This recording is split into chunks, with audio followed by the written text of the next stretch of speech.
Welcome, ladies and gentlemen, mystery seekers, musers, conspiracy theorists, interdimensional philosophers, seekers of truth, and last, but certainly not least, all of you with confirmation bias. You will find what you're looking for. You're listening to Musings on Mysteries in the Mythical Matrix, where we're back to talk about science. But this time it's going to be more focused. We're going to do carbon dating, other dating methods, and abiogenesis. Musings on Mysteries in the Mythical Matrix is a family-friendly podcast where we logically speculate on life and theorize the fourth dimension exists and is the spiritual. And here we're dedicated to pushing science, logic, and the Socratic method to their limits as we discuss the mysteries and mythologies of the world. The only trigger warning for this episode is a logical conversation, so if applying the Socratic method on fringe topics is disturbing to you, turn off the podcast now. So today's fish fact is more of a question I want to pose to you. At least you're not stealing the episode this time, so I'll take that. You know what giant isopods are, right? Like deep sea roly-polies, pretty much. Okay, yeah, I can I'll Google it real quick as you talk about your question here so I can have a visual, but yeah. Yeah, so my question is simply, why don't we call it the Holy Moly Roly-Poly? That's a very fitting name for it. Mm-hmm. Why also don't we call it like the submarine pill bug? That'd be pretty cool too. That'd be pretty cool. But isopods are mostly marine, so although there are terrestrial ones. But they are under the water, yes? That's what marine means, right? Marine is anything in the... So like freshwater fish, they aren't marine. Huh. They're just freshwater. They don't really have a fancy name for them. So what does that mean about the military marines then? They're only for saltwater and not freshwater? I guess so. Okay. So the Marines need salt to survive. Yeah, I mean, I'm survive. not surprised with how gruff that branch is in the military. Okay, let's get back on track here. So we're going to talk about science. We're going to talk about dating methods, not like going out with someone new. And then we're going to talk about abiogenesis. For those of you that aren't familiar with the term, abiogenesis is the idea of life from no life. So, Trace, I'll leave it up to you today, because I'm in an indecisive mood. What would you like to? Oh, geez, yeah, that's why I'm in indecisive. I need to sip of my caffeine here. What would you like to delve into first? I'm curious to hear this. Is it biogenesis or biogenesis? A-B-I-O, genesis. All one word, abiogenesis. Okay. Let's go into that first. That sounds interesting. All right, so we'll talk about abiogenesis here. So, abiogenesis is the requirement of not having divine intervention. Like, if you don't have a god or something to initiate a creation, the only other explanation is abiogenesis. So, evolution or the absence of a god requires abiogenesis for everything around us to exist today. Okay. And I've addressed this before, but an experiment got brought to my attention since we recorded either Science 1 or 2, I forget which part, but I mean, we did them both back to back, so they just all kind of, yeah. That was a rough week doing. I love podcasting. I can do 2 podcasts in a day. Anything more than that, it's like I need a week's break to kind of mentally reset. But anyway, the Miller-Urey experiment is an experiment that was done, and it showed that you could create amino acids from scratch in the right conditions just by natural processes. So what they did in this experiment, this is an experiment done in the 50s, and I want to talk about this because there's issues with it, but it is an argument for the evolution's cause. And this is something that's testable and observable and repeatable. Okay. So it's actually science. It's not just like, oh yeah, we think this happened millions and billions of years ago because we're looking at evidence now of stuff that happened millions and billions of years ago. It's like, no, this is an actual testable, repeatable experiment. So there's credence to exploring it. Mm-hmm. And we'll talk about my pet peeves on looking at stuff that happened forever ago in the past and trying to project dates onto it versus something like this. Okay. I think we already have, but we'll get into it again. So the Miller-Urey experiment, it demonstrates that amino acids that are important building blocks.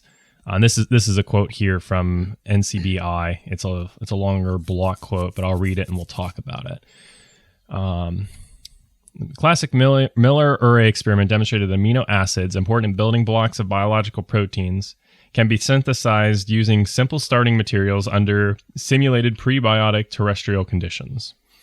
The excitation of gaseous molecules by electric discharge leads to the production of organic compounds, including amino acids, under such conditions. While amino acids are important for the contemporary biology, the Miller-Urey experiment only provides one possible mechanism for their abiotic synthesis and does not explain the origin of life, as the process that gives rise to living organisms were more likely complex than the foundation of simple organic molecules.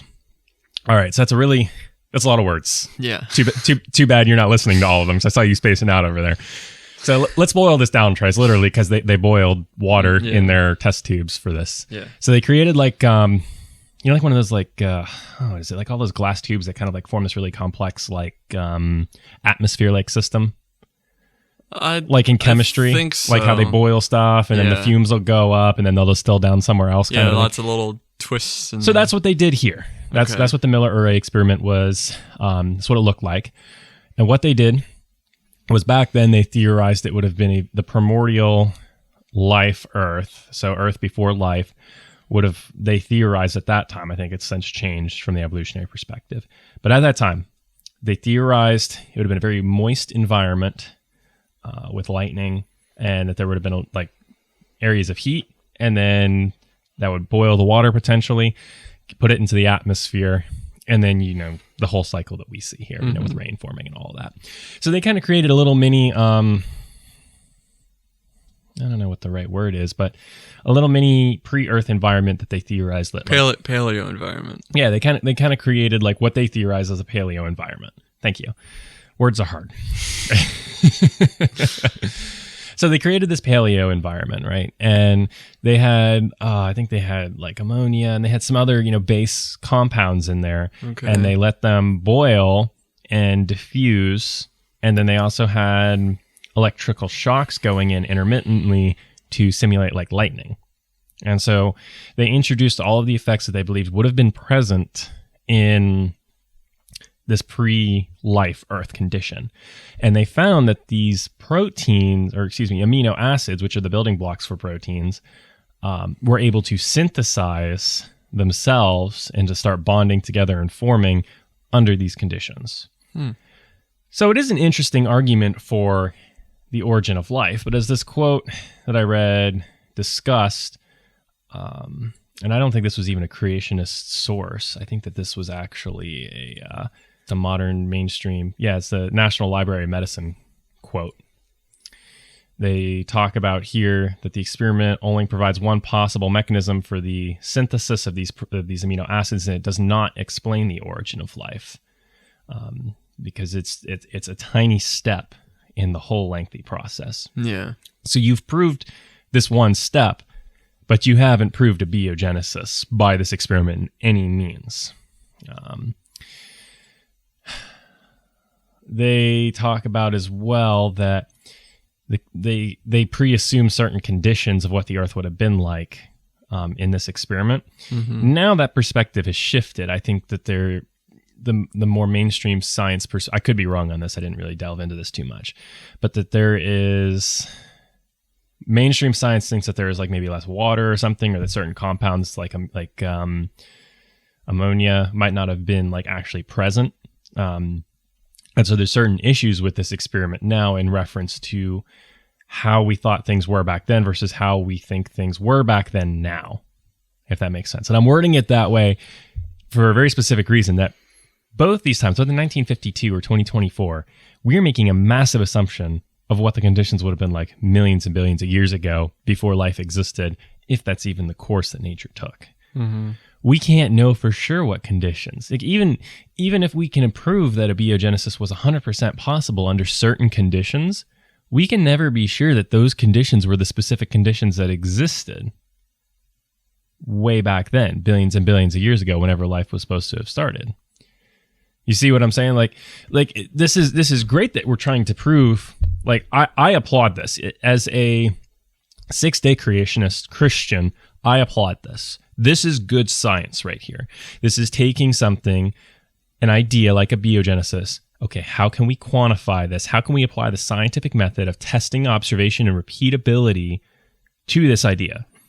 An idea I 100% disagree with, but it's a fantastic way to use a scientific method. I love this kind of science. This is true science right here. But then we have to be careful taking this outside of the bounds of science and saying that this is for sure, even if we proved it. Abiogenesis is 100% true. We have to be careful then taking this idea and applying it to millions and millions of years ago and saying, oh, that this then therefore had to be the way the conditions were back then. Maybe, maybe not. Probably not, in fact. So even if you do approve abiogenesis, you still have that problem of we can't know through science alone. Now, we might be able to add in methodology like basic like inference of logic to say if we could be absolutely certain that there is no God, and we were absolutely certain abiogenesis was possible, and we're absolutely certain humanity is here today, then we might be able to infer that conditions like the conditions that could approve abiogenesis existed. Mm-hmm. I know I'm talking really abstract here, and I apologize to our listeners. We'll get to more concrete stuff soon. But it's important to note that even in most simple celled organisms, there's 2 to 4 million proteins per cell. And I'll cite the source for that in the notes. It's from a biology textbook. It talks about that. So even with being able to synthesize a couple amino acids, you don't prove anything in terms of abiogenesis. Now, there's been other experiments like the Miller-Urey experiment. Sidney Fox also did an experiment in the 1950s and 60s that involved heating amino acids as well, and discovered certain components could synthesize, I think. So you have other experiments like this that have happened since then, and there's been maybe micro advancements in the field, but there's been nothing major that's absolutely approved abiogenesis. All right, Trace, I've been rambling for a while. I am sure the listeners are tired of hearing from me. Let's hear your voice. Honestly, it was kind of a struggle to get through that. I could tell. I'm sure our listeners are struggling too, so I apologize that we came out swinging with the big terms right off the bat there. Yeah.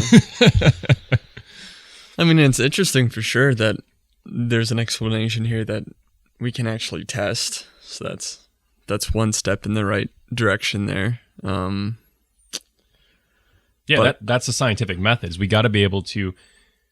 It's not science if we can't take it, test it, repeat it, and observe it and predict off of it. Mm-hmm. So this is good science. Yeah, this is good science. Even if the premise is absolutely bogus to me, I think it's still fantastic. Yeah, I think there's still just some issues there with like what's the step after that? Like how do you test kind of where that leads into? Does that make sense? Like where would it go from there after the proteins? Yeah, exactly. That's the problem. That's why even the that first quote that I said from the get-go, I think from the Library of Medicine or whatever, was like, it doesn't prove abiogenesis. It just shows under certain conditions that certain amino acids could synthesize. Yeah. That's like saying, hey, guess what? There's certain natural processes that could grind like wheat down into flour. Okay, then how are you going to get a cake from that? It's like, all right, we've proved that the wheat can fall off, and somehow with lightning strikes and wind and everything, the wheat and the chaff separate, and then the wheat gets ground down, and somehow the flour compiles together and doesn't end up getting dirt in it. Somehow. Yeah. What do we do from there? We need a whole cake for your birthday, Trace. Like how do we get that? So it's a good step. It's good science. Like again, I'll say this. Like even though I 100% disagree with the idea of abiogenesis, this is great science. Mm-hmm. It's taking something and it's trying to quantify it. I applaud this. This is what it should be about. But there's still so many answered questions. You can't say abiogenesis is proved off of this or other, unless there's some other drastic experiment that's occurred. But I didn't see any besides this. Because I know there's been other experiments that have been done that have maybe proved like other very, very small micro steps, but there's been nothing that's demonstrated abiogenesis. Mm. Now, I think it was Louis Pasteur with germ theory. That's what they initially thought in the beginning, is that they had they would see like mold and other like things like produce off of seemingly nothing, quote unquote nothing, and that was the initial theory for abiogenesis. And then when germ theory was discovered with Louis Pasteur, and then things like gnats laying small eggs and all that, they realize, abiogenesis isn't actually the case. So then you also have to keep in mind too, is that even though it might seem like something is the case, we might be one major scientific discovery from the whole perspective changing, which is a good thing. That's what science is about. And you've said as much on the show. So, I mean, there's been numerous cases of that, of one thing that they prove in science and it changes everything. Yeah. And so we have to keep that in mind as well, is that even if it looks like something might be an absolute proof for abiogenesis, that would defy the laws of, how is it? This is the second law of thermodynamics, I think, right? Is it the action, object arrested in the state rest until acted on by an outside force? So you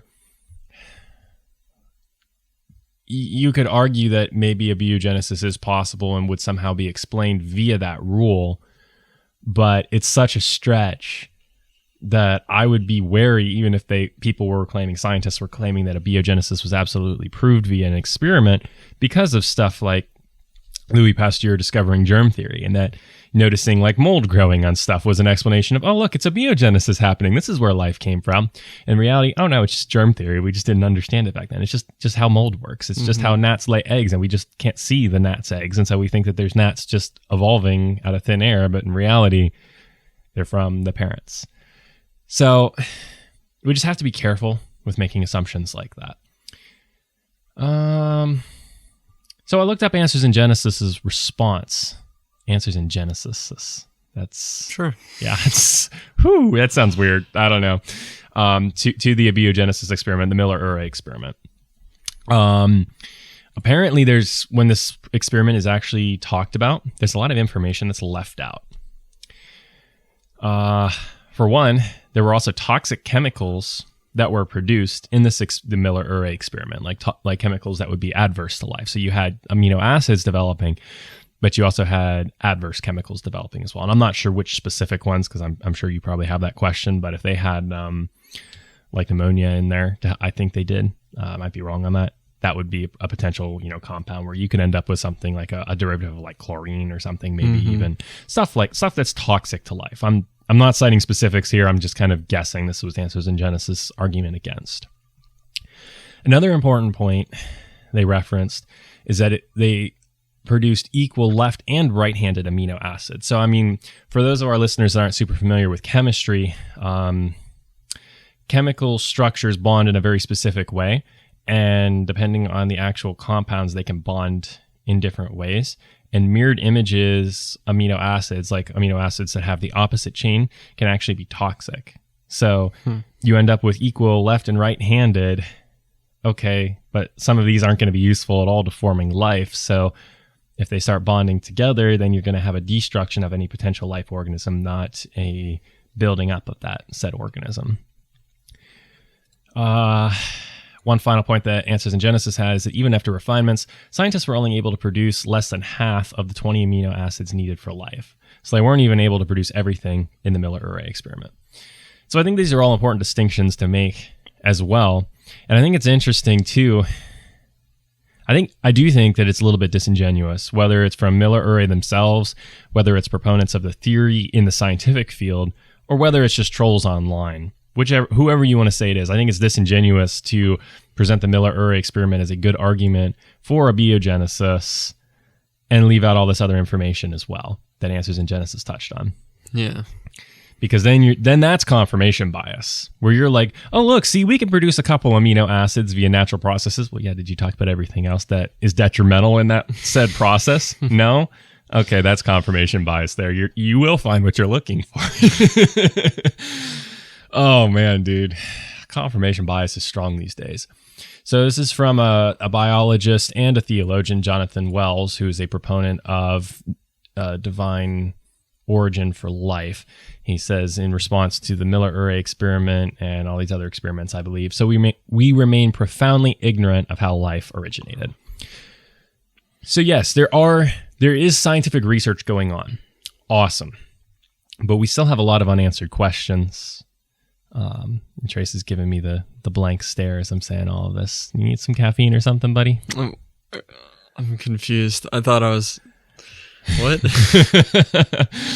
We'll take that as a yes. I'm going to check Trace's pulse here real quick. We're going to take an ad break, and we will be right back, assuming Trace is still alive, breathing, and well. Ladies and gentlemen, mystery seekers, quantum users, we thank you all for tuning back in. Not this again. All right, I'll reel it in here. You know. Oh my gosh. I guess I don't have a pass for doing fish puns on this episode.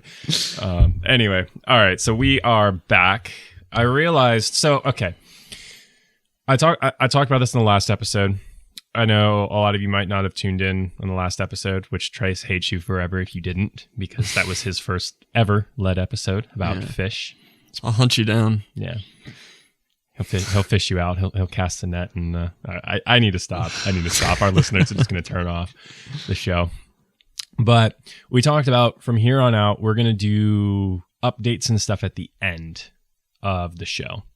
But I do have one quick exception, because I got something slightly wrong on quantum physics. So since we're talking about science, I want to go back and correct that. So when I was talking about the double slit experiment, I said that when we measure it one way, it performs as a particle. And when we measure it the other way, it performs as a wave. That's actually not exactly true. It was our observation as humans. So whether we were looking directly at it or not, change the way that those particles, whether it was that changed the way that light, whether it was would behave, whether it was a particle or a wave. Does that make sense, Trace? So like us looking at it changed it, like specifically, like if we. I think I've heard about this before. Yeah, I just got it wrong. I worded it like I wasn't wrong. I just worded it slightly off. So I wanted to go back and correct that.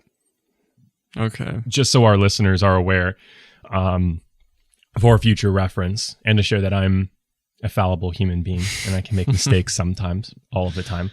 I make mistakes every single episode, I feel like, at this point. So I'm going to do that follow-up. But generally speaking, unless it's imminently pertinent, from here on out, follow-ups will be at the end of the show, not at the beginning. So that being said, let's talk about going on a trip with the dating method. All right. We're going on a trip, all right. Trip to Confirmation Bias Town. Oh, boy. All right. So Trace did a little bit of research on this, as did I. I was listening back to the science episodes, Trace. Mm-hmm. I was not satisfied with how in-depth I talked about things like carbon-14. So I wanted to go back, and I just wanted to talk about that a little bit more. I also want to talk about helium in radioactive rocks, as that's another question within the dating methodology. So let's talk about carbon-14 first, Trace. Does that work for you? Yeah. All right. So how does carbon-14 work? That's important to understand before we dive into actually talking about carbon-14. Do you know anything about how carbon-14 works, Trace? Have you studied that at all? Yeah, so any living organism is going to absorb some amount of carbon over time, and then it stops absorbing it when it dies. So it's only accurate to about 50, 60,000 years. So we can measure how much carbon atoms are still in the tissue or whatever it is. And it's fairly reliable from what I've seen. I mean, they've like tested it against trees, which we can count the tree rings to also confirm the date. I came across a few different methods of how they measure the carbon, and they've seemed to have updated at least one major time that I could see. So it seems pretty reliable. Yeah. So, no, you bring up a great point here, and let's talk about this before we actually dive into any particular dating method. Cross-referencing is important. Mm-hmm. And we talked about this in reference to like tree rings. That's a great one you've brought up. Another good one is ice cores, is that we can use ash in ice layers from specific volcanic eruptions that we know happened on certain dates because it was written down within the last couple hundred years. Mm-hmm. And we can know that, okay, this ash is from this region of the world. Therefore, it's correlated to this eruption. Therefore, we know it's approximately this time. That kind of dating is very reliable. I don't question those kind of dating methods. The kind of dating methods I question is when you start going far enough back, you have to make a lot of assumptions and you can't cross-reference with as much because trees only live to be, at most, I don't know what the max span of I'm only a new arborist here, so I don't know the max span of tree life is, but I would say you're not going to get past more than 400 years into the past with dating with trees. And you're going to struggle to do that with ice cores as well, because then you're making assumptions about how those layers were laid down if you don't have cross references to check where you're finding those dates from. Does that make sense to you, Trace? Do you agree with all that? Do you disagree? Yeah, I mean, I don't know for sure how they cross reference it. But I know there's also some issues with carbon dating that it's like very easily contaminated. They have to go through a very, very thorough process to try and like clean it pretty much. And even a slight amount of extra carbon that's thrown in there might throw off the readings by, however much. So it can be contaminated easy, but so you have to be super careful with it. But I think that goes a little more to say, like, sure, it might be fickle at times, but it's still a long process to make sure that it's as reliable as it can be. Right. And so you also have to, factor in the contamination stuff, which actually I didn't even know about. So that's good that you brought that up. It's an added factor to consider. It can be very easily contaminated or misconstrued. But Answers in Genesis talks about this a bit. They lay out some assumptions that you have to make within carbon-14 dating. The key 3 assumptions. Number 1, the rate of radioactive decay is known and has been constant since whatever was formed. So you assume a certain level of decay and you assume that it's a constant, which to me that studied math, that's a huge assumption. If you have an equation where you assume something is constant and it's actually a variable. So a constant is like a number. So if you have like the equation, like a line equation, most people are familiar with y equals mx plus b, right? From algebra 1 and 2 in high school. So if you have y equals 2x plus 5, the 5 is your constant. It stays the same. X and Y are your variables. That's why you can plot a line, because you can change the input of one or the other and use that to solve for X or Y respectively. So if we're assuming that 5 is a constant, but 5 is actually Z and not 5, that's a huge difference in that mathematical equation that we're getting there. And I know math versus dating is a little different, but the same idea still applies, is that there is a huge issue if we're assuming something is constant and it's not. It's going to drastically change the numbers that you're outputting. So that's the first assumption we have to be aware of here.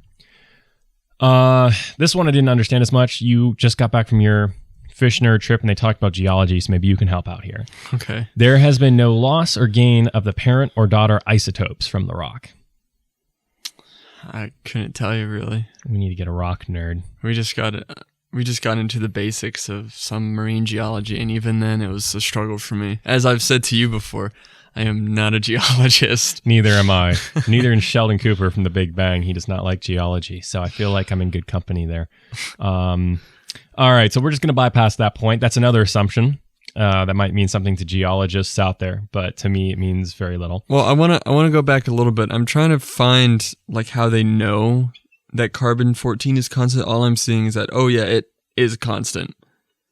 So I'm still I will try and figure out how they know that it is supposedly constant. But right, yeah, and this is Answers in Genesis' argument against carbon-14 is because they just automatically assume it's constant and that there's no outside factors that could impact this, which, again, that's a big assumption to make in science.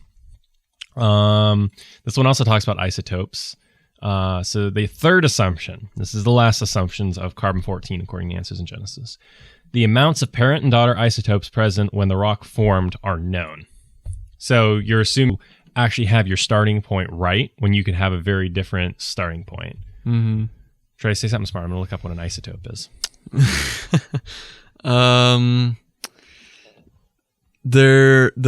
Our ocean floors are said to only be like 240 million years old. And there's some stuff to that they can tell from magnetic striations in. Okay, a little background. How tectonic plates form is there's a mid-ocean ridge. The biggest one is the mid-Atlantic No, that's ridge. for next episode. Stop it. Oh, I don't know what your plans are. Stop it. Fine, I'll stop there. Guess I got too smart. Got way too... normally you're just like, and it gives me like 10 seconds. And this time you're just like, oh. Yeah, it didn't embarrass me this time. Here's all this smart stuff. Like, all right, we get it. You're a nerd. Okay, I'm getting a lot of big fancy words here. So this is... It's a component of nuclear physics. Isotopes, from my understanding, are basically just components, I think, that bleed off.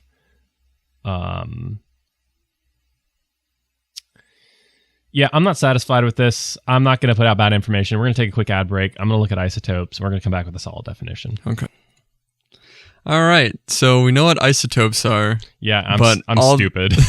All the other threads that I was trying to find basically are too intelligent for me, and I'm pretty sure are still just bold assumptions that it's constant still. But yeah. I'll try and dig into it more and come back at a later date. I told Trace just before we came back on air here, I'm 100% okay with yet another science episode. And that seems to be a big hit amongst the listeners. Our quantum physics episode is by far the most popular listened to on YouTube out of all of our videos. So, that being said, what are isotopes? Isotopes are the carbon-12, carbon-13, and carbon-14, respectively, of carbon. So, I'm looking at Wikipedia for this here. I'm just going to read off of this at this point. Wikipedia isn't a reliable source. No, but it's a good place to go to get sources. I feel like it's not wrong on this, and it says something that makes sense. So, the atomic number of carbon is 6, which means every carbon atom has 6 protons, so the neutron numbers of these isotopes are 6, 7, and 8, respectively. I struggled in chemistry in high school. I didn't do chemistry. So. Yeah, I didn't like chemistry. It just seemed like the math was just whack to me. I like Lewis structures. So that's like where you're building the three-dimensional drawings of what the molecules look like. That was cool. But yeah, so nice carbon-14. So let's read back through those two assumptions of carbon-14 from Answers in Genesis. Number 2 is that there has been no loss or gain of the parent or daughter isotopes from the rock.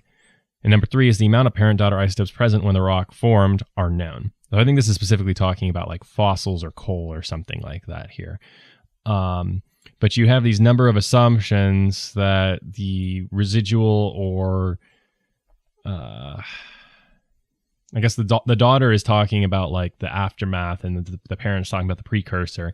You're assuming that there's no loss or gain within those, and you're assuming the actual number of those present within something specific. Well, I think they can measure the number. Well, yeah, they can measure it, but you're assuming that number like is at a certain point in its decay. You see what I'm saying? Like you're assuming that, oh, this is this far along, when that may not be the case because you don't know how much it actually had in it from the start for sure. Well, they try and measure it at first, and then they go back. I think they go back a little later and then measure how much has been lost, and then they go off of that. Right, but then that's an assumption as to how much it lost because you're assuming how much it had to begin with. You're measuring what it had, and then you go back. You're measuring what it actually has. You're measuring what it actually has, yes, but then you're projecting where that is on the scale of decay, whether that's like start point, end point, or somewhere in the middle. You're inferring that then. You are guessing at that. Even if it's a very educated guess because of certain factors, you're still making a guess. That's what Answers in Genesis is claiming, at least, at my understanding. So a major problem that kind of pokes a hole in carbon-14's reliability, the half-life is 5,730 years, and that doesn't mean that the whole life is, oh gosh, what does that math out to? 11,460 years.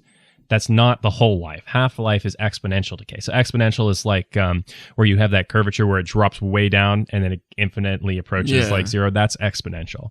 So that's what it's saying that the half-life is that that's like the the most quantifiable, measurable number, and that from there it kind of just drops off and fizzles out exponentially. Yeah. So most diamonds are said to be billions of years old, but still have carbon-14 in them, which far exceeds 5,730 years and far exceeds even an exponential decrease of carbon-14. Is it carbon-14? Is diamond organic? Because I was diamonds are from coal, and coal is from life forms. I guess so. Yeah, it's just compressed coal. Yeah, that's fair. So then, I mean, so let's play the Socratic method here a little bit. So I mean, you could certainly argue as well that the pressing and curing of coal into diamonds might help preserve carbon-14 a little bit longer in the diamonds. But then again, you're making assumptions. How do you know? You need to test this. You need to prove this to prove that carbon-14 is reliable, because you have this unanswered question of carbon-14 is present in diamonds. I mean, yeah, but you'd think it would still be in there. Well, what do you mean? Like, what? I'm confused on what you're trying to say. Are you trying to say, like... So I'm trying to argue the Socratic method for the evolution side. Let me back up here. So I'm arguing from the evolution's perspective here, saying, well, maybe carbon-14 just gets trapped in the diamond longer because of that compression of coal that turns coal into a diamond, because that's how diamonds are formed, is it's just the pressure. So maybe the pressure traps the carbon-14, so that's why there's still carbon-14 present in diamonds. That's what I'm trying to say. I'm trying to play devil's advocate here a little bit from the other side. It would kind of make sense, because if it's pressure that's forming it, then you'd think it's more dense than coal. And if it's more dense, then it might have a better chance to trap those atoms inside of it. Right, exactly. But then you still have the problem of the half-life of carbon-14 is still 5,730 years. So then how do we quantify how much compression slows down the decay of carbon-14 out of a diamond? We have to quantify it then, because then, again, we're changing the variables of how we measure this. I mean, it's not like, I don't think it's more so that it's losing it. It's that those atoms are changing into other atoms. Well, no, it's decay. So, I mean, I'm referencing losing it loosely here in terms of the carbon-14 decay, because that's how we measure it, is it's measuring the radioactive decay of, like... Yeah, but I'm trying to say that I don't think the decay is saying, like, oh, it's just leaving. It's changing it into another atom, and then that atom tries to leave. But if it's trapped inside, then they can measure how many of carbon and then how many of the atom it changes into. Okay. I think that's how it's done. But then we still have to make an assumption of how much carbon-14 and all that was present to begin with, like how much it actually had before it got turned into a diamond. You see what I mean? We're building all of these assumptions off, even playing the devil's advocate here. Even if we can say the diamonds absolutely trap carbon-14, which I'm not sure. I'm purely speculating at this point. I don't have an answer on this. We're still making tons of assumptions, like how much carbon-14 did it have when the creature died? How much carbon-14 did it have when it got processed into coal by that process? How much carbon-14 was it leaked out before the coal got enough pressure to turn into a diamond and potentially trap or slow the decay of carbon-14? So we're still making all of these assumptions. So let me bring what I have right now. Radiometric dating is another kind of just like radioactive isotope reading to date something. Okay, so it's similar. But this is more so like inorganic matter. Okay, so it's similar to carbon-14, but just for non-life. Yeah, pretty much. So what this is saying is, and this is from berkeley.edu, but when molten rocks cool, they form igneous rocks, and then the radioactive atoms are trapped inside of it. So then they take that decay rate, which sure, it might be an assumption, which I'd have to dig into more of how they get that rate. But what they do is they measure the quantity of unstable atoms left in the rock and compare to the quantity of stable daughter atoms in the rock. So then they can kind of estimate the amount of time that has passed since that rock formed. Okay. So that's what I was trying to say, is that those atoms turn into other atoms, and then they just measure the two and see how much is left of this atom than this atom. And then they'll math it out. Yeah, but then that sounds very similar to the carbon-14 stuff I was talking about, where you assume that the amount of decay is known and it's been constant, and there's been nothing that's like accelerated the process. You also are assuming that there's no loss or gain of the daughter or parent isotopes within the rock itself. And then you're also assuming the amounts of parent and daughter isotopes present when the rock formed. So you're still making those three key assumptions. They're not assuming that how many are in there, though. They are measuring how many atoms are not assuming how many are in there now. You're assuming how many were in there when it formed. Yeah, and that's what they do, is they measure all the atoms that are trapped inside the rock to estimate when it was formed. It's not assuming, they're measuring the atoms that are in there. No, I think you're misunderstanding. I agree with you. Yes, I see what you're saying. They measure it in the moment, but they're going back to, and they're assuming at the start there was X and Y amount of parent and daughter, when really it could be A and B. It could be two very different numbers. So you're assuming that there's a certain amount of parent and daughter isotopes present when the rock is actually formed itself, and that's how you're getting to the end result of what. So we measure something in the present. We know that for sure. We know that there's X. I'm just going to use X and Y because I don't have good numbers. We just use X and Y as placeholders for any numbers. Hear me out here. Okay. So we measure this rock. Say you and I were geologists. We hate our lives. we became rock nerds. We became rock nerds. And we measure this rock that's in front of us, and we see it has X amount of parent isotopes and Y amount of daughter isotopes. Okay. So we have a number for each. That's X and Y. Insert whatever number you want in there, whether it's 2 or whether it's 2 million. I don't care. We then can't tell anything about the date of that unless we assume there is a certain amount of parent and daughter isotopes at the rock's origin. We assume that there's a certain amount. We assume that there has to be a certain amount of decay, usually going to be a constant amount of decay instead of a fluctuating decay. And we assume that there's no external factors that could add or subtract to the parent or daughter isotope, such as like a nuclear bomb going off, maybe adding a ton of like radiation, maybe causing other rocks to leach out their carbon-14 or whatever else and their isotopes, and it leaches into this rock. We're assuming all of this stuff is constant and all of these other things haven't happened. And we're assuming a certain start point for this rock when we just don't know. And that's what I'm talking about. Those are all the assumptions I'm talking about. Where yes, we can measure it in the moment and we can know for sure how much it has right now. But when we're talking about millions and billions of years ago, we are assuming a start point. And that's dangerous. So like, I'm trying to understand what you're trying to say. Are you saying like at the point when the rock formed, instead of, let's say 5 parent atoms, right? And then you're saying that there could be 3 daughter atoms. And then when we measure it now, there's 2 parent and then, however many daughter.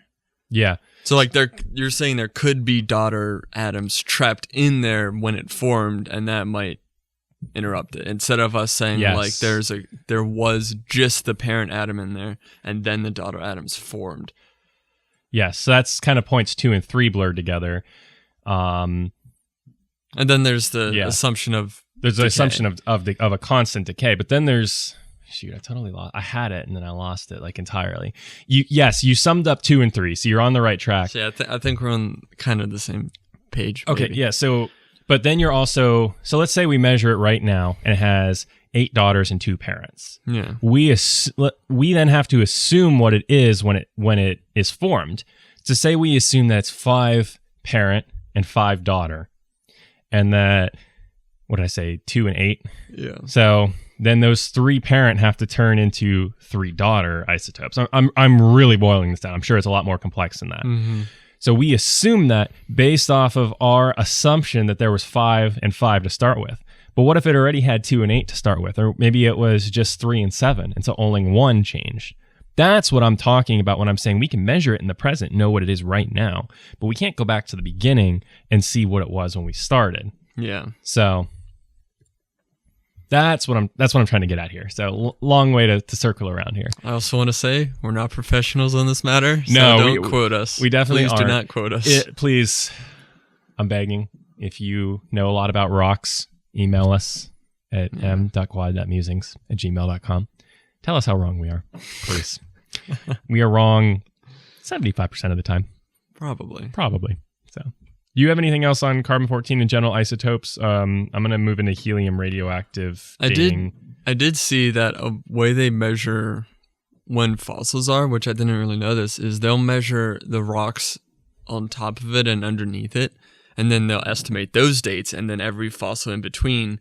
That's why they have such big ranges of like, it's 180 million years to 80 million years or whatever it is. So I guess that's how I think that's called bracketing. Yeah, that makes I just sense. thought that was interesting. That is interesting. Throw it in there. They are trying to do good science, but I mean, there's still lots of assumptions. Speaking of assumptions, what we know right now, that is good science. It's an attempt, but they're assuming things. And you know what they say about assuming? I'm assuming we've got to take an ad break. Stupid. All right, we'll be back in a minute. Welcome back, ladies and gentlemen. Mystery seekers, musers, conspiracy theorists, interdimensional philosophers, seekers of truth. All of you are welcome back, except for you with confirmation bias. It's always a shock coming back from ad breaks because we always end it on a way different note, and then you come back with this like sultry voice, and you're like smooth talking your way back into it, and it just like throws me off, especially listening to it after whatever weird ads we have right now. It's just like, whoa. I think gambling ads are playing which confuses the crap out of me. It's like, why gambling I don't know. I don't endorse ads. I don't endorse gambling at all, but you know, whatever. I don't have a say in the ads, and I can't turn gambling ads off. We don't have sponsors or anything, so I can't. Anyway, yeah. All right, helium. Can I turn? No, I don't have that effect. You know, like the effect where you can turn up your voice to be really, really high. I was gonna try to do that. I don't know that, but yeah, do it in post. Like when you do, I'm not gonna do that. I feel like that's cheating, you know. But like when you do that thing where you like compress and like it makes you sound like you like. You could also just inhale helium right now. I could. I should. You know what? I was a giant today. I should have got like some.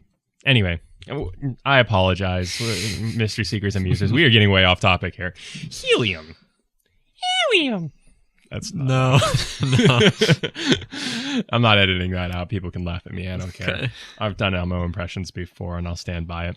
How it works. So, radioactive decay emits helium, which is then trapped in the rock, and then is slowly diffused. So think about like a balloon. Like when you go to the store, like Giant, and buy a balloon, Trace. I hate balloons. That's a different story. What? Pollution. Oh, okay. All right, I guess actually. Okay, I was like, what were you like traumatized as a child? I mean, yes, but that's a different story. Oh my gosh. Okay. All right, let's bring it back here. I'm sorry, dude. We'll have to have a couple therapy sessions for you after this. Yeah. All right. So, radioactive decay emits helium. And then it's slowly diffused. So like think about when you have a balloon and the balloon has helium in it and it sits there and it floats and looks great. That helium will slowly start to escape because even though the air is all trapped in that balloon, helium is smaller than those minuscule gaps that still exist within the balloon. So it's able to squeeze out over time. So that's why after a couple of days, your balloon, even though it was full of helium and there's no clear leaks, it'll start to deflate a little bit. And then your balloon will sink and eventually there'll be no helium left. So think about it in terms of that. This one again answers in Genesis, but it's a good source to counter and talk about all this stuff because the standard model gets pushed so much. I'm trying to not disprove the standard model. I probably should have said this at the beginning of the episode, but I'm not trying to disprove the standard model absolutely, even though I think it's a bunch of bull crap. I am trying to help the listeners and those of you that are on your journey seeking truth understand this methodology enough to be able to ask questions, because we need to ask questions. We can't just assume everything that we're told. We need to, there's a lot of other potential answers for how life is here and our purpose here. And science, it gets presented this absolute thing, but in reality, it's not so absolute. There's a lot of assumptions made. There's a lot of inferences made. Science is not always science, at least the way it should be. I'll leave it at that. So this quote, well, it's not exactly a quote, but it's kind of a summary. 58% of helium that could ever have been produced in radioactive decay is still present in the rocks. So the fact that there's more than half of the helium that could ever be produced is a huge issue, especially when you're looking at things like carbon-14, where you have to make all these assumptions of constant decay, no loss or gain, assuming the starting point of parent and daughter isotopes. If you have 58% of helium that could ever have been produced still within a rock, that's a big issue if you're assuming all these other things in your dating methodology leading up to this, where then you have to make those same assumptions of constant decay, of no loss or gain, and that the amount of parent and daughter isotopes are present, are known. You have to make those same assumptions about helium. And if not, you have to justify why. And I haven't seen any good justifications for that. There might be. Maybe I haven't done the best research on that, but I'm just giving kind of a loose, cursory explanation of this here. But more than half of the helium that could ever be produced in this methodology is still present in the rocks. And helium, by its nature, is very hard to add because it wants to escape, as is present with balloons. So the fact that there's so much helium in a lot of these rocks shows that they're probably not as old as we think they are.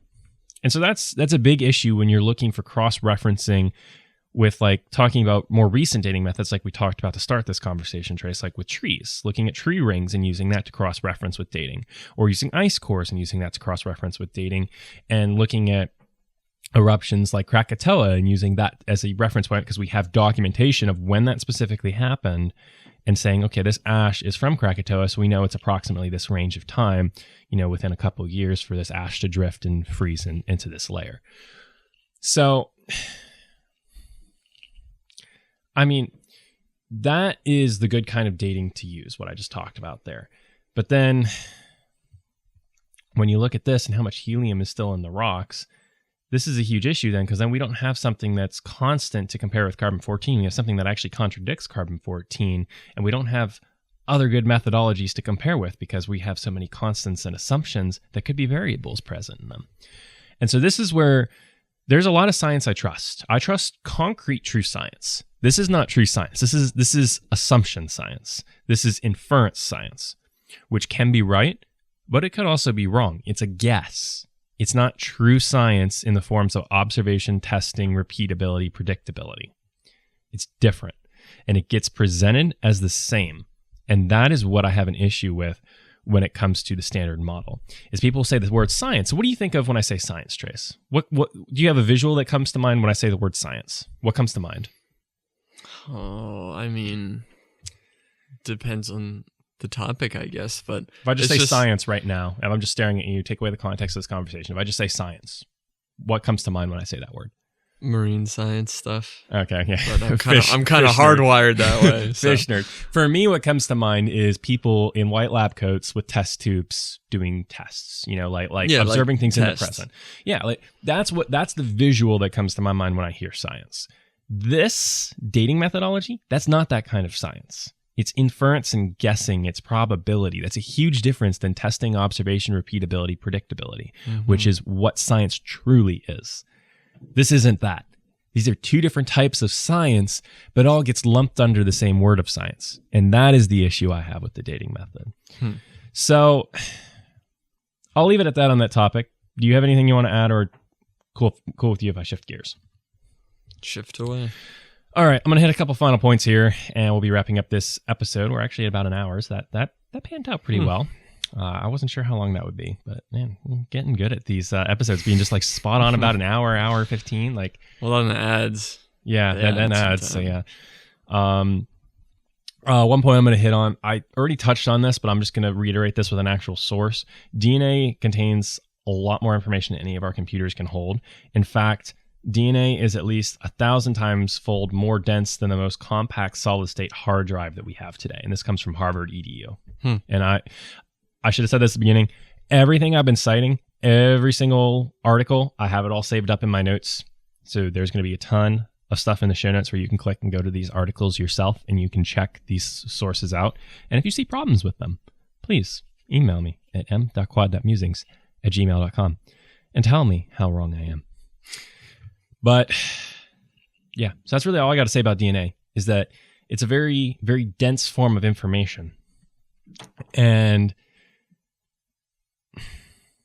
to say, linking this back to abiogenesis in the beginning of our conversation, to say that you go from something like a couple proteins happening to synthesize along with a whole bunch of other toxic chemicals, to say that you can go from that to DNA with more dense information storage data than any of our computers can right now, just by natural processes, that's not proven. That's a guess. That's not science. That's a premise. Yeah, that's premise. It's a theory. Yeah, it's a premise. What it is. So, an argument, a premise is just any stated idea. Your premise is accepted. Prove it. Yeah, hasn't been proven. So, be wary of stuff like that, where scientists theorize something. It's not proven. Abiogenesis is not proven in any way, shape, or form. So, one final thought, and then we'll jump into I want to talk about the fourth dimension a little bit. Let's kind of wrap up this rant on science we've been having for 4 episodes now. I did touch on this as well previously, but I just want to reference this again to bring it to mind for the listeners. When we're looking at these layers and the fossil record laid down that are supposedly done over millions and billions of years, where are the erosion layers? If these layers were laid down slowly over time, there should be massive gaps in these from erosion. Like think about it. Just in the backyard here, I'm sure you and I could walk outside, Trace, and we'd find some points where there'd been a rainstorm and some of the yeah, I've seen storm layers. Oh, do they actually like drastically exist within the fossil record though? Yeah. Really? Yeah, I mean, I could show you pictures just from my trip of like you could see that. Oh yeah, there's a storm at this point. Oh, you mean like right now? I'm talking about in the fossil record, in the actual layers. I'm sure you could find fossil record. Well, so this was from Ark Encounter. My time there, they claim that those don't exist, and that there aren't any drastic erosion layers between all of this erosion over millions and billions of years. So if they're wrong on that, I'm actually curious to see that. I mean, it might take me a second to try and find it, but... No, I'm not talking about erosion in the present. I'm talking about erosion that supposedly happened millions of years ago within one layer way long ago where it bleeds into another layer. Because that should be very commonplace if these layers were added down slowly over time. Oh, so you're saying like... Yeah, I'm not talking about... 2 layers mixed? Yes. Okay. Yes, that should be very present. Now, I'm not talking about erosion that happened that just exposed layers. That's not what I'm talking about. I'm talking about erosion within these layers that were laid down, where it shouldn't be straight lines within the fossil record, but that's what we find. Yeah, we just find straight lines. It should be jagged stuff where you have massive erosion gaps and you have massive buildups of sediment in other areas, because that's how we see things working today. And so if you're going to assume things work drastically differently, then you have to prove that things work drastically differently. So you see what I'm saying? Yeah, I think so. I'd have to try and...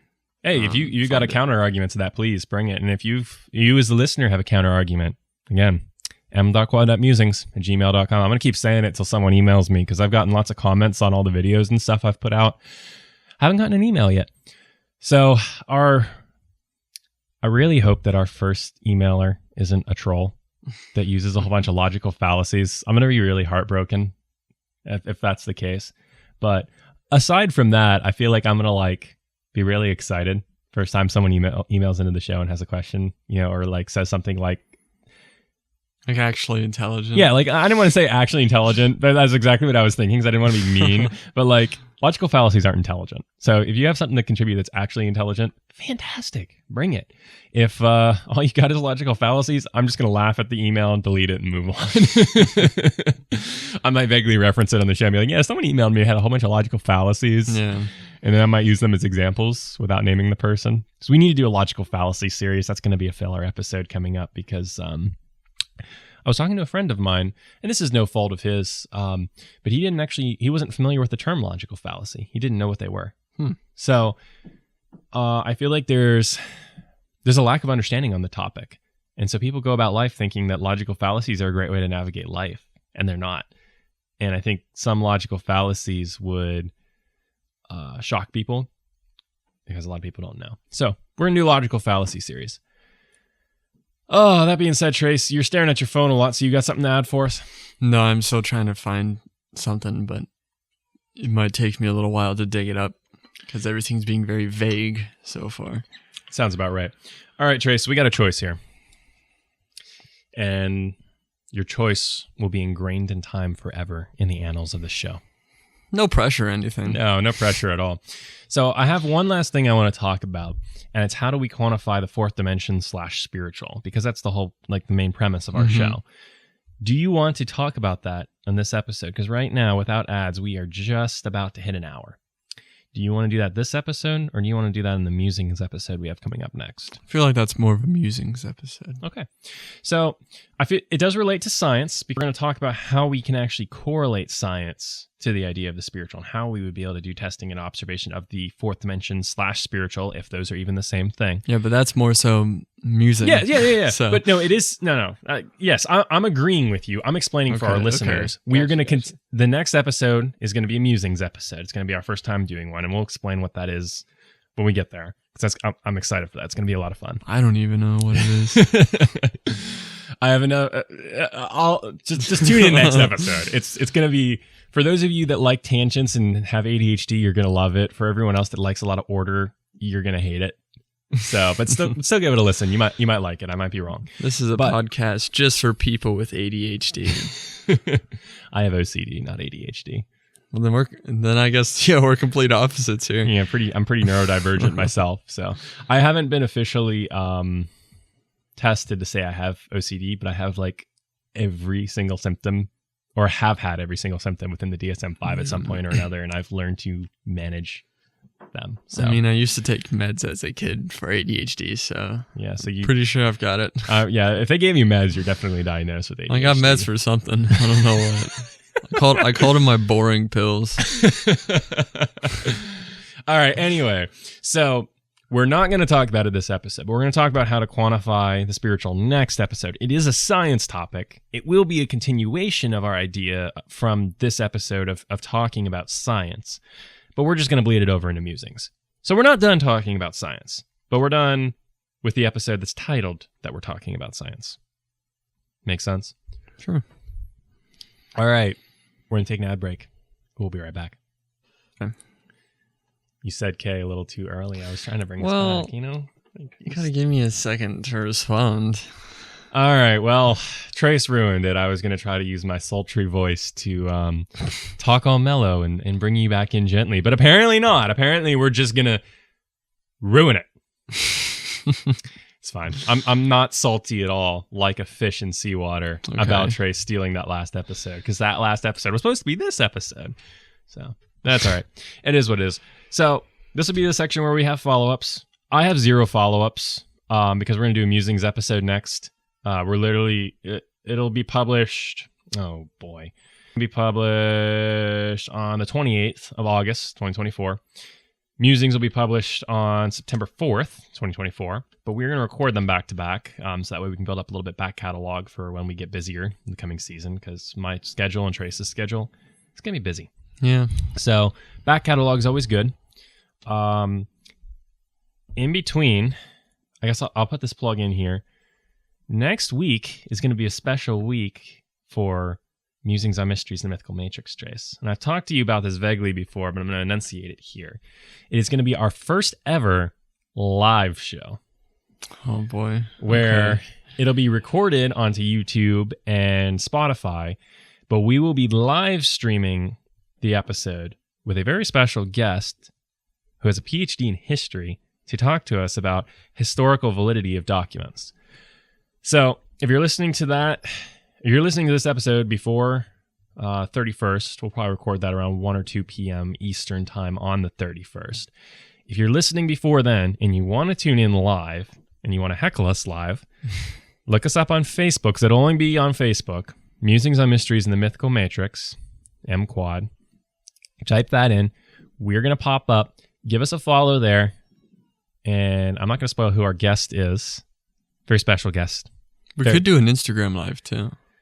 Yeah, I guess I should play around with that. Maybe we can do an Instagram. Yeah, because we do have a lot of... We could probably do both. Yeah. If anything. Oh, I'm sure you could run something off of the computer and then run another thing off your phone, or something like that. Might have to borrow your phone for that. But that works. I'm gonna put that on the schedule here real quick. Figure out Instagram Live, because if I don't put it on my phone, it's not going to get done. Mm-hmm. But I will test that at some point to see if I can do Facebook and Instagram Live simultaneously. It'll at least be on Facebook, maybe on Instagram. So if you have Facebook, go there. If not, go on Instagram. Pray I can figure it out, which I probably can, because I'll just chat GPT it. So it'll be ChatGPT is a good friend of mine, very good friend. But yes, so very special episode around probably 1 to 2 p.m. EST on the 31st of August, 2024. Tune in there on Facebook. A very special moment for the MQuad annals of podcast shows. So that's really the biggest follow-up I've got. Next episode is going to be a Musings episode. The episode that will be live isn't actually going to get published until September 11th, it looks like. So just be aware of that. You'll get a little sneak peek into the show, into that show early. But yeah, I'll stop rambling here. I feel like I really have nothing of substance to add. So Trace, unless you have some follow-up you want to do, give us the creature fact. All right. So this week, this is more of a little science news thing, but they just found oarfish, a short-crested oarfish in California in La Jolla Cove. I think I'm pronouncing that right, on August 10th. And Scripps Institute of Oceanography and NOAA, they took it in, and it's 12 and a quarter feet, and it's 74.3 pounds. So oarfish, they're kind of mythological. If you look at them, they could very well be an explanation for sea serpents too. They just look like a sea monster. But they're also, there's also kind of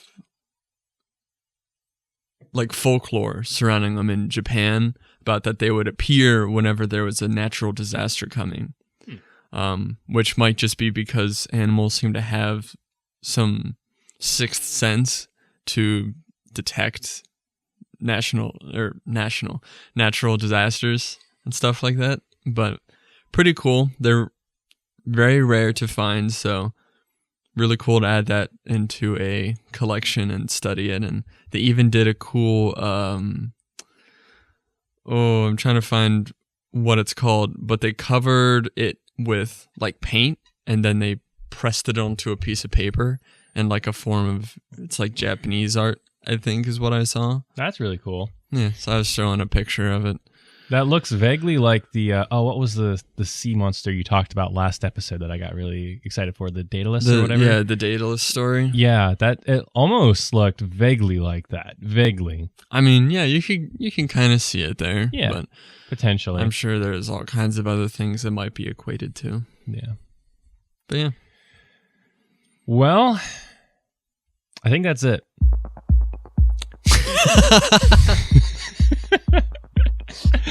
What a cut and dry ending there. It's like, well, that's it.